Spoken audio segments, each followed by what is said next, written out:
LRS scheme పై CM Revanth రెడ్డికి మాజీ మంత్రి హరీష్ రావు బహిరంగ లేఖ రాశారు.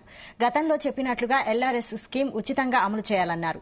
ప్రతిపక్షంలో ఉన్నప్పుడు ఫ్రీగా ఇవ్వాలని డిమాండ్ చేసి ఇప్పుడు ఫీజులు వసూలు చేయడం దుర్మార్గమన్నారు హరీష్ రావు. అధికారులకు టార్గెట్లు పెడుతూ ప్రజలను వేధింపులకు గురి చేయడం సరికాదన్నారు. పంచాయతీ సెక్రటరీలు, బిల్ కలెక్టర్లు రోజుకు 3-4 సార్లు ఫోన్లు చేస్తూ ప్రజలను వేధిస్తున్నారని ఆరోపించారు. ఫీజులు చెల్లించకుంటే లేఅవుట్లు రద్దు చేస్తామంటూ ప్రజలను భయాందోళనకు గురి చేస్తున్నారని అన్నారు.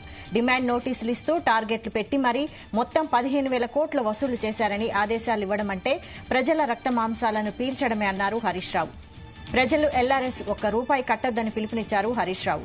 ప్రభుత్వం మెడలు వంచి ఎల్ఆర్ఎస్ ఉచితంగా అమలు చేయించే బాధ్యత బీఆర్ఎస్ తీసుకుంటుందని చెప్పారు.